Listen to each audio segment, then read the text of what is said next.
Over the past 2 decades, Red Bull Racing has evolved from an experimental marketing project into one of Formula One's most dominant outfits.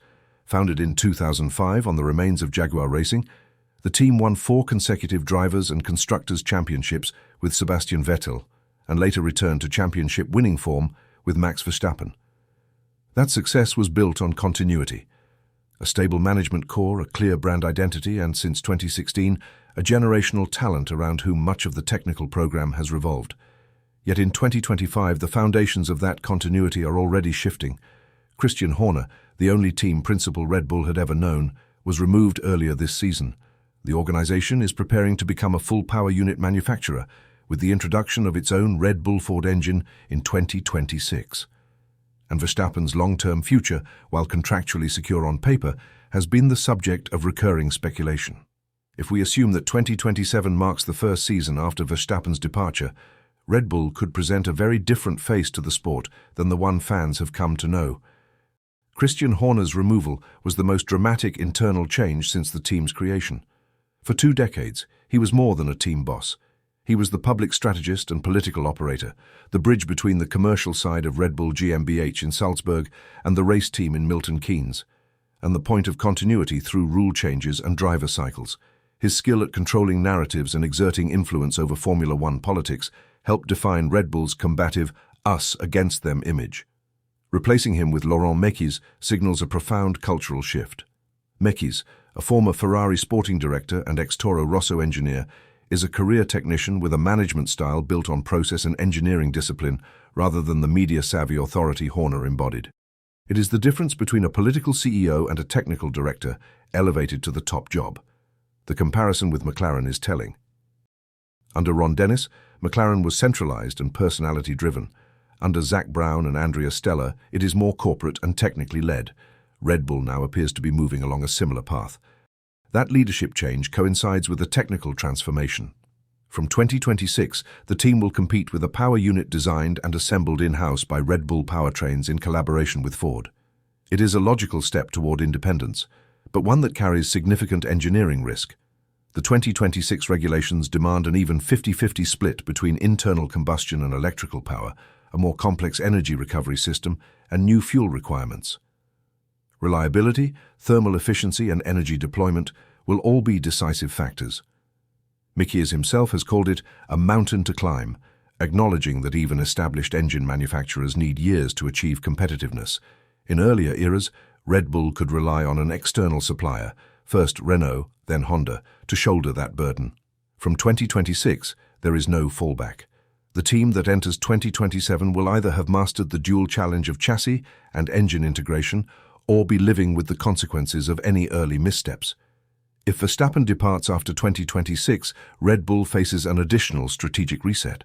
Since his debut with the team in 2016, the car's development philosophy has been closely tied to his driving style. His ability to manage a loose rear end and extract time on corner entry has shaped suspension geometry, aerodynamic balance, and even tire usage strategies. This single-driver focus has occasionally left teammates struggling to adapt, and it has been a key ingredient in the dominance of recent seasons. Removing that focal point forces a redesign not only of the car, but of the entire feedback and decision-making loop. Simulator programs, data analysis, and on-track testing will need to reflect the preferences of 2 equally prioritized drivers, rather than one lead figure. In pure engineering terms, that usually means a slightly broader performance window and sometimes a compromise on ultimate peak performance. The commercial and branding implications are equally significant. Red Bull's image for most of its F1 life has been that of a disruptor, brash, fast-moving, and unapologetically competitive.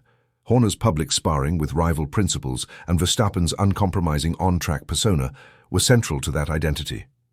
As recently as 2023 and 2024 marketing campaigns played up the team's outsider edge. Yet even before Verstappen's hypothetical exit, the organization has been taking on the characteristics of a manufacturer. Building a complete power unit requires investments in R&D facilities, staff and intellectual property protection more typical of Mercedes or Ferrari. With Mekies at the helm, media statements already lean toward technical goals and process management rather than headline-grabbing soundbites. Remove Verstappen as a lightning rod for rivalry, and the villain narrative that once defined Red Bull could fade. replaced by something closer to a high-technology automotive brand. This transition would create interlocking challenges. Driver recruitment becomes more complicated without a proven race winner to anchor negotiations. The team could choose to promote from its junior program, which has produced champions before, but recent graduates have not been able to demonstrate their skill in a car so heavily tailored to Verstappen. Alternatively, Red Bull might attempt to lure an established frontrunner from a rival team, which would involve high salaries and long negotiations, just as the company is committing vast sums to engine development. The balance of resource allocation between engine, chassis, aerodynamics, and driver salaries would become a strategic puzzle. Each decision would carry opportunity costs, and without guaranteed wins, the margin for error would shrink. Looking at Formula One, history suggests that such transitions are manageable but rarely smooth. After Michael Schumacher left Ferrari in 2006, the team remained competitive but slowly lost the structural clarity that had underpinned its early 2000 dominance. Some will argue that Mercedes are already facing something similar amidst Hamilton's departure. McLaren's journey from the Ron Dennis era to its present form involved a decade of fluctuating results before stability returned. Red Bull can study these cases, but must also recognize that 2026-27 coincides with a wholesale regulation change. The move to in-house powertrains adds complexity well beyond a typical driver or principal transition. Projecting forward, several outlines of a 2027 Red Bull emerge. One scenario is the integrated manufacturer that successfully manages the change. In this version, the Red Bull Foot power unit is competitive, a strong driver pairing, perhaps a promoted junior and a seasoned recruit, delivers consistent podiums, and the brand evolves into a high-technology automotive group. Another possibility is the consistent contender.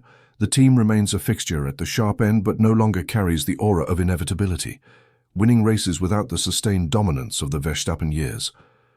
A third scenario is a temporary rebuilding phase, in which teething problems with the power unit or a mismatch in driver recruitment lead to a spell of steady but unspectacular results while the new structure matures. Any of these outcomes would make Red Bull in 2027 fundamentally different from the organization that entered Formula One 2 decades earlier. The decisive factors will be how effectively the team embeds engineering independence, how carefully it manages driver succession, and how successfully it defines a new identity that does not depend on a single star or a single outspoken leader. Even if Verstappen stays longer than expected, the underlying direction of travel points toward a Red Bull that is less of a marketing disruptor and more of a vertically integrated manufacturer. The hypothetical of Verstappen leaving simply highlights how much change is already locked in. Christian Horner's era is over. The power unit project will redefine Red Bull's technical DNA. Mekies and his engineering-led management are steering the team toward a culture in which long-term process matters more than individual personality. Whether the outcome is another chapter of dominance or a spell of recalibration, the Red Bull that greets the 2027 season will not be the same team that dominated the early 2020s. It will be a new kind of competitor, one shaped as much by strategic and technological ambition as by any single driver. Another dimension to Red Bull's transformation lies in the way the company is starting to behave less like a sponsor and more like an automotive manufacturer in its own right. The clearest example so far is the RB17 hypercar, a limited production track machine designed by Adrian Newey and built entirely under the Red Bull Advanced Technologies umbrella. When Red Bull entered Formula One in 2005, the idea of selling a multi-million-pound road or track car under its own badge would have seemed far-fetched. 2 decades later, it is reality, and the RB17 is being marketed not as a promotional gimmick, but as a serious performance product carrying engineering credibility. The move dovetails with their decision to build Red Bull powertrains. By 2026, the team will no longer be merely an F1 chassis constructor buying in engines, but a fully fledged power unit manufacturer supplying its own works cars. That combination, road-legal hypercar and in-house engine, places Red Bull in the same conversation as Ferrari, McLaren, Mercedes, and Audi, all of whom use Formula One both to win races and to showcase proprietary technology for high-end vehicles. It represents a long step away from the company's original role as a marketing platform for an energy drink. Although it might sound ambitious now, the RB17 may only be the start. The facilities, intellectual property and staff assembled to build a competitive Formula One engine and a ground-up hypercar could just as easily support future low-volume sports cars, limited edition track specials, or technology partnerships in the road car sector. If Red Bull chooses to expand in that direction, it could gradually rebrand itself as a boutique high-performance car maker, something closer to McLaren Automotive or Ferrari's GT division than to the consumer goods company it was in 2005. This strategic drift would also align with the sport's own technological trajectory. Formula One's move towards sustainable fuels and increased electrical power provides a direct laboratory for next-generation road car systems. Red Bull's engineers are already building energy recovery, battery management, and hybrid control expertise that can be applied beyond the racetrack.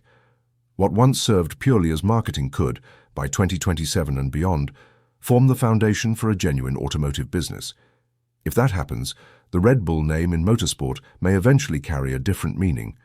Instead of symbolizing an outsider energy brand gate-crashing the automotive world, it could stand alongside Ferrari, Mercedes, McLaren and Audi, as a company recognized first for its engineering and performance vehicles, with the drink cans as a side note rather than the defining product.